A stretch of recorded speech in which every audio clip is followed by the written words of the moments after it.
I have an idea. Let us take what we have learned and break it.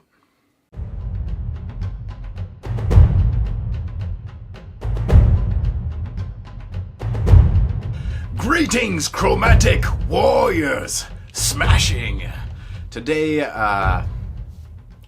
riding off of a previous video where I was working on a very simple tabletop quality, straightforward approach, no mixing Dark Angel's Sternguard Veteran, I have decided to work on another Sternguard Veteran, but this time with a twist. Of course, I'll be painting in a different chapter, the Crimson Fists, appropriate for such a damaged state. And I wanted to show people how to create some battle damage in the last video, trying to capture simple and advanced, and now it's time to paint that model. And in addition to showing how I would work up a Crimson Fists color scheme, I'd like to show how I'd be managing some battle damage on that model, as well as share a little bit of a trick. I've been painting with the Army Painter Fanatic paint line for months now, and within this wave of releases there are some fluorescent colors, so I thought I'd pull that into play and create a very active battle scene. You can see the effect of the hot shells bouncing off of his armor as he stands, an immovable stone in a river of fire. So, let's get into it. In the beginning, first I loaded up some Thunderstorm into the airbrush, spraying down like a shower of bullets from on high overhead. Be applying many thin layers over a matte black base coat. Following that, we'll go in with a little Omega Blue. You can see I covered the area pretty broadly. That first pass can be like that, but now I want to come in and be a little more precise, so I'm holding my airbrush a little closer. You can hear I'm just waiting for the compressor to charge up. I have a small compressor, so I'll wait for it to fill up with air whenever that motor turns on. Just like so. So I want to make sure there's enough pressure behind my spray so the paint will atomize and create that smooth mist. But yeah, just laying that down, more precise areas, tops of the shoulders, trying to accent their kind of bulbous shape. That's coming along nicely. Don't want to miss the fingers. Top of the hand, tops of the knees, the backs of the calves. Okay, next let's get some base coats laid in place. A lot of silver on these Crimson Fists, so I'll be using first gunmetal to start all of those areas off. And because he's a veteran, he has some other decorations on the armor. Be base coating that with rough iron. Let us continue the hacking through of base coats. I think we'll do this one step at a time. Usually I would encourage you to kind of base coat everything, do a round of highlights, do a round of washes, but I want to lay this video out a little differently and yeah, capture every step. So it may not be the most efficient working order if you're doing a batch of these or doing that at home, but first we're going to take care of all the black and gray areas. So you can see on the gun and on the cloak I'm base coating it with black. It's a nice pure matte black. And then over on the grooves in the elbows, in the knees, base coated that with deep gray. Neato. I'm going to go in, highlight all of these black areas with deep gray. Just going to give it a general edging at first. So just lightly pressing the tip of my brush to overhang that edge ever so slightly. Also on the gun, it's kind of funny, I put so much effort into battle damage on the armor. 0 on the gun, oops. But I can paint a little bit of superficial battle damage, at least make the corners knocked up a little bit. So just dragging some thin, fine lines across the surface. Blend right in, no one will notice. Now on the cloak we're going to do a little funky business. let's refer over to the swatch. So paint is diluted somewhat just to assist in the flow. Now if I start, my kind of target area, that's where the most paint is going to come off of the brush. And I move away, and move back into it. See, I get this kind of texture leading up, to that accumulation of paint. So I want to get kind of a woven look. So to try that on the model, you can see my practice shot already. Generally, this is all going to be gray.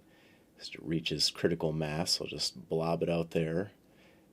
And then lifting, using that lightness, just like when I'm edge highlighting. Sweep, sweep, sweep. Catch the fold here. That might be pushing it a little bit. The more you sweep over an area, the more paint will be there to blob up. And I think it's better if I come back and just do another pass. So just hit it like so. Coming back in for a second pass, I want to keep everything nice and honest. This is an important part to share, so I'm just repeating the same action, but trying to do it a lot more finely. Press very lightly. Yeah, now that that previous layer is dry, I can pick up on this edge as it kind of bucks out. Not bad. Kind of pick out the very hard edge of the robe as well. I could have a little bit coming up out of this shadow. Yeah, that looks nice. Alright, I'm good with that. Now we'll come in for another lift up with some ash gray, tending to much smaller areas, but wherever I laid some of that battle damage in, I'll be sure to apply another snag. I'm going to pick out the corner points, wherever there's kind of a crevice or a hinge, a little nub, a rivet. Those are the areas that I'd like to pick out with this final highlight. And I'll be giving the robe the same treatment, but keeping that same textured sweep in mind. There are some bullet holes that I'd like to just pluck out real quick. Just covering less of the area, just working inside of the lines, inside of that boundary that I created before. Doesn't have to go down that far. I'd like to have more of a dramatic shift in the light anyways, so it still comes across as very dark, like the darkness of the Crimson Fists. Picking out, I've pulled my kind of scope of focus in a lot tighter. Pick out these folds much more finely. Alright, get it done. Looking very nice. I'm just going to go in. I have Grim Black diluted down with some Speed Paint Medium. I like the cold blue that it carries with it, especially to specifically match the feel of the Crimson Fists. You can see it's giving me a soft wash, but yeah, I also enjoy the viscosity of the Speed Paints. Mamma mia. So just keep moving along, get that spread over all of the gray and metallic areas. Next up, let's carve into that base. First, I'm going in with some Brigadine Brown, and see, I'm laying it on generously in the upward-facing areas, and then where it wraps around into the shadows, where there's black primer showing, I'll just over or dry brush, kind of drag it along. I'll continue along with some Tundra Taupe, and you can see my brush, I've taken the water out of it mostly. The bristles are still damp, and I'm doing more of that over brushing. It's like dry brushing, but the brush is not very dry. Just dragging it over the textures, making sure to pay attention, catch those upward facing angles a little more heavily. Just continuing along like so. To cap off that base, I'll bring a little bit of Dusty Skull into play, and you may notice I have switched brushes. I I am now dry brushing. Also base coated this piece of scrap. I just threw some deep gray onto it, but let's give that a quick dusting as well. Time to work up some leathers. First, I'm taking oak brown, just patting it down. I've got a decent dilution going on my brush. I can show you on the swatch. That's why we have it. See how I'm kind of pressing the paint, smudging. It's nothing too complex. Just creates a little bit of a roughed up texture, and I'm making sure to leave, play with the transparency and leave some of the darkness, some of the black paint showing through. And we'll just pick up on some of the, the edges and cracks that I gouged in there with a knife.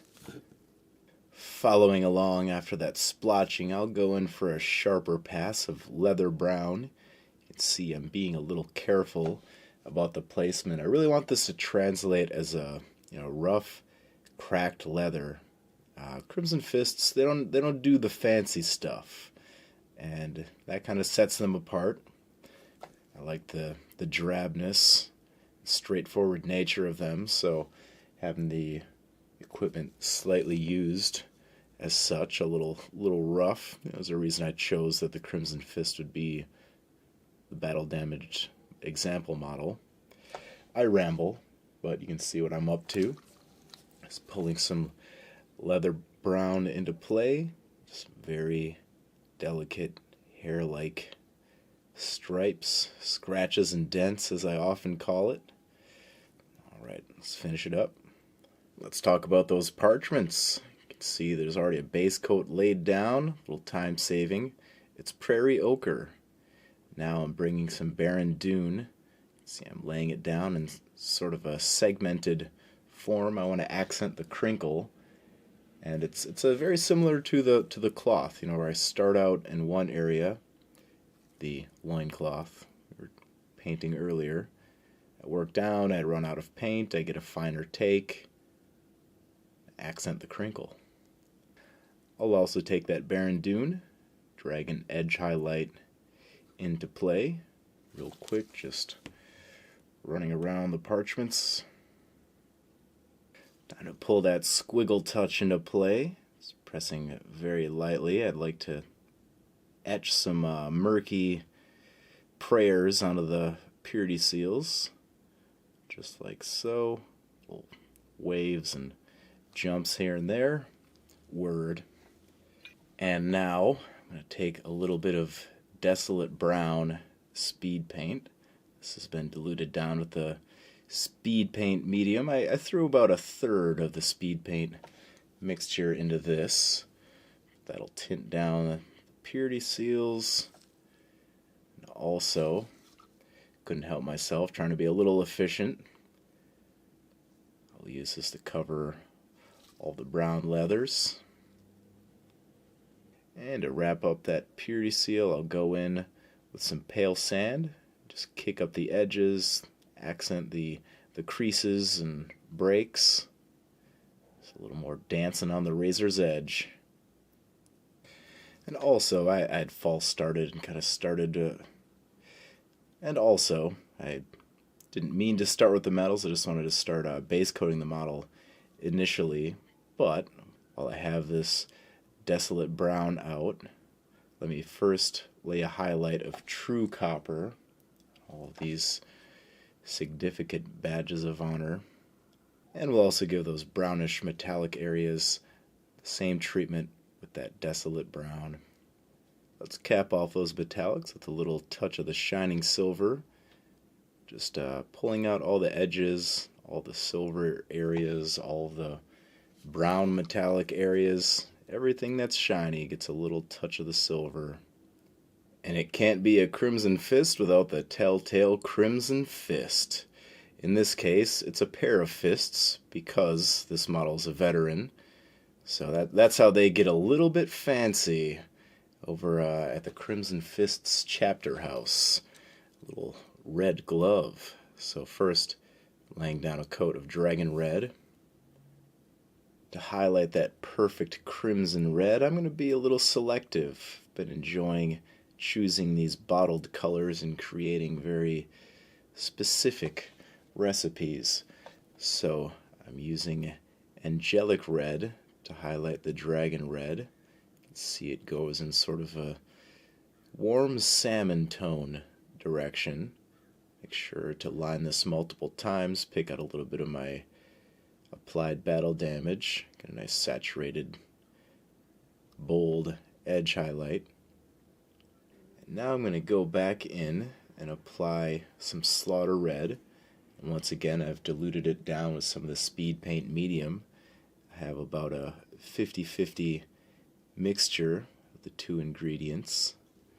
Apply a nice even coat so I get uniform surface tension as it dries. Looking good. Final step up, we're going to be pulling from a flesh tone. I'm going to use Raging Rogue. Gives me a nice kind of pinkish, reddish, well, I suppose pink is reddish, nice off-white.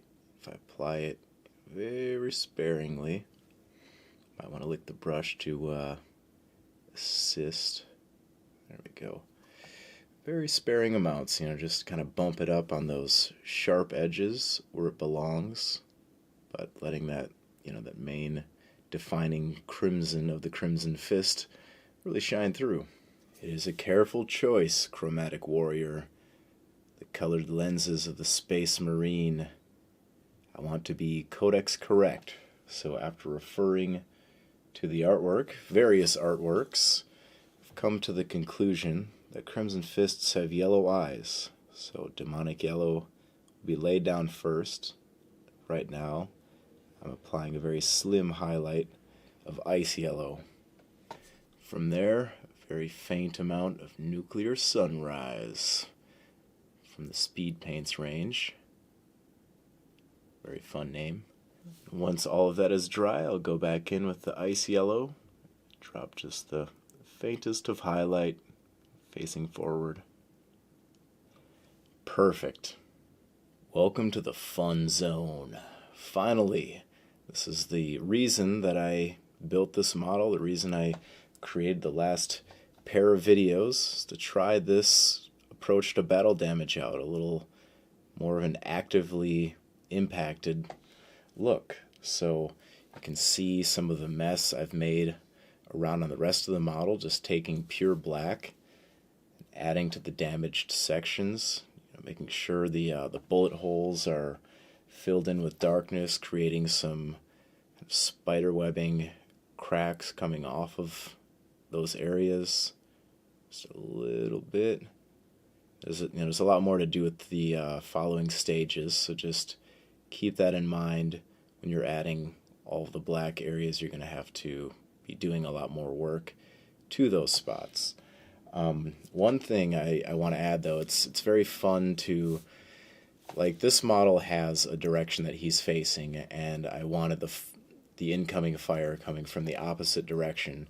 So it makes sense here and there to add pieces of battle damage that, look like bullets have been snubbed off of him, but scuffed away some armor in a teardrop shape, like so. I'm just kind of, that's a little bit on the head, detailing things out. Adding some just missing chips in some plain areas as well, but let me take care of that. Following that beating, I'm going to go in with deep gray, and in the wider black areas, some of the areas, it's just a spider web, I won't worry about those, but I'll take some deep gray, try to paint it as close to that black boundary as I can. So it gives it a recessed, indented look. You can see me getting into some of the finer finesse work, trying to underline every one of these black lines, just according to the upward facing angle. Just like creating, the regular sponged away chipped battle damage. You just want to highlight that, underlight that lip of paint. Let's take a look at the swatch for a second. So you see, got my black paint, my gray interior. Sure, I can just underline this piece of battle damage, but if I wanted to make it look like the impact was sort of lifting and dropping, I might want to consider extending away from the chip of paint, as if just like the brush sweeps in and leaves the surface, so does the blade or the bullet. And I have another color to come yet, so I might want to pull at the edges, a little superficial, some scratches around it, maybe not related, maybe. So I'll be edging my way around the model and also tending to all of that battle damage as we just watched. Picking all that out with some Stratos blue. Okay, as you can see, I've been busy at work, capping things off with some Runic Cobalt. Just using that to highlight all of the tiny scratches and grains. Make sure there's a good amount of attention or good amount of lift on these three-dimensional chips of paint so they really stand out. In some areas I made the gray area, the unpolished steel, plasteel underneath the armor. Made it so wide that it's pure gray. Just use that Runic Cobalt to give a little bit of dimension to those areas as well. And of course, just adding some even lighter, just finer scratches, sweeping very, very lightly. Okay, getting to those finishing touches, let's return to the well of Desolate Brown. Let me just bring that across every area on the base. There's another kind of experimental idea I have for this model. First, lay some speed paint down on the base. Okay, let me just get this out of the way as well. I was thinking about this the whole time, but floated up just a little bit of charred bone into the airbrush, and just can't resist having a little bit of dust kicked up on the Space Marine's boot and tabard. So just very thin, gradual layers to create that dusty boots look. Let's shoot for the stars on this one. It's all about that cinematic moment, that kind of moment right in the middle of the battlefield, right in the middle of that hail of bullets, that action point. So I'm going to drop a little bit of black around these holes on the wreckage. Then I'll take some white, lay the heaviest amount right on the edge, and then try to, best I can, get some texture going, some dots leading up to that blackened boundary. And let's also put a little dab of that right in the hole on the knee, and maybe the hole in the shoulder right there, and right here as well. Now, taking from the effects range, I'm going to grab some radiation glow, drop it on top of the black areas. That looks very nice. It's going, I'm hoping that it looks like plasma chewing away. I've never tried this. Didn't test this out at all. So cool. Or hot lead or whatever. A nice fresh laser hole. We'll drop a little bit. These areas of heavy damage as well. Oh man, success. I was honestly, I was a little nervous before this. But now I'm happy. Success. Ooh, and there he stands, defiant, as the last line of defense for humanity itself. The Crimson Fists take me back. As I'm painting one present day, I still remember when my oldest brother, who had already been collecting models at this point, came home with that first RTB01 box of Space Marines. We had been gaming with Hero Quest, Ral Partha, Grenadier models, etc., but this really set the course. And now here I am in the future, eons later, painting a Crimson Fists. So just as much as painting orcs connects me to my past, this is kind of fun to be representing what had inspired my brother and hence me And here we are. So, sweet memories. I hope you enjoyed watching the video. I hope that you are inspired to create your own battle-damaged, yet stalwart Sternguard veteran at home. So, until we meet again down that chromatic trail, my friend, remain unchained.